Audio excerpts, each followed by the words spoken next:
Chhabra hardware plywood एवं paint, Chhabra hardware बड़ा बम मिश्रा हॉस्पिटल के सामने पर fancy bathroom accessories, hardware, plywood, paint सहित वॉल डिजाइन, एलईडी मिरर की पूरी रेंज मौजूद है। दिए गए नंबर पर संपर्क कर सकते हैं अथवा शॉप पर विजिट भी कर सकते हैं। मध्य प्रदेश के खंडवा में लोकसभा उपचुनाव होने हैं।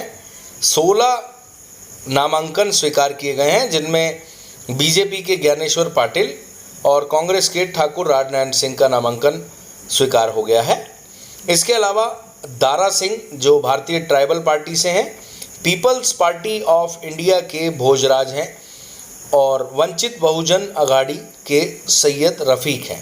इसके अलावा बाकी निर्दलीय हैं, जिनमें गोपाल सिंह सोलंकी, चेतन, जहीरुद्दीन, शेख जाकिर, परीक्षित सिंह चौहान, मथुराबाई, राम गोपाल, विजय साल्वे, विपिन कुमार सोनी, संगम लाल द्विवेदी और हरे सिंह शामिल हैं। कुल मिलाकर 16 लोग अब चुनाव में हैं और ये चुनाव लड़ेंगे। उपचुनाव खंडवा लोकसभा का स्वर्गीय सांसद नंद कुमार सिंह चौहान के निधन के बाद हो रहा है और चुनाव आयोग ने भी अपनी तैयारियां पूरी कर ली हैं।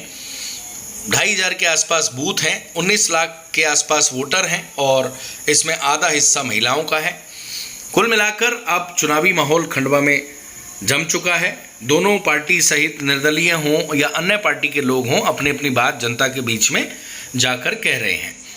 हमारी टीम भी आपसे अपील करती है कि 30 तारीख को मतदान होना है। आप इस दिन लोकतंत्र के सबसे बड़े महाकुंभ में अपनी आहुति यानी मतदान करने जरूर जाएं। ये आपका अधिकार है और आपको बता दें कि आपके मतदान से ही सरकार डिसाइड होगी, सांसद का निर्णय होगा।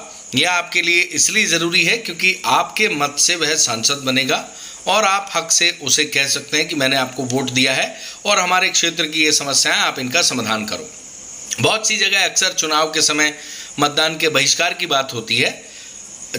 हालांकि जब व्यक्ति परेशान हो जाता है, उसकी समस्या का समाधान नहीं होता तो गुस्से में वो ऐसी बात कर देता है, लेकिन इस बहिष्कार का कोई फ़ायदा नहीं होता क्योंकि अक्सर हमारा ये अनुभव है, राजनीतिक तौर पर पत्रकारिता को समझते हुए हमें लंबा समय हो गया है, जिन गांवों से या जिन क्षेत्र से चुनाव का बहिष्कार होता है, पॉलिटिशियन उस तरफ ध्यान नहीं देता क्योंकि उसे यह ध्यान रहता है कि इन लोगों ने चुनाव का बहिष्कार किया था और हमें सपोर्ट नहीं किया था।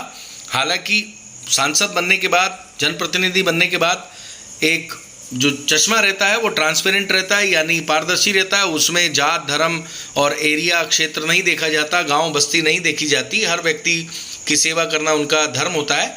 लेकिन कहीं ना कहीं मानवीय स्वभाव की बात करें तो अक्सर जो व्यक्ति आलोचना करता है उसे आदमी पसंद नहीं करता, जबकि ऐसा नहीं होना चाहिए। आईना जो फोड़े फुंसी दिखाता है वो भी ज़रूरी होता है, आलोचना भी ज़रूरी होती है। जनता का अधिकार है कि अगर वह किसी को चुनते हैं तो उसकी समस्या का समाधान होना चाहिए, परंतु अक्सर ऐसा देखा गया है जिस जगह से ज़्यादा विरोध होता है उधर पॉलिटिशियन ध्यान नहीं देता और एक तरह से उसे इग्नोर करता है, यानी ध्यान नहीं देता। कुल मिलाकर आप वोट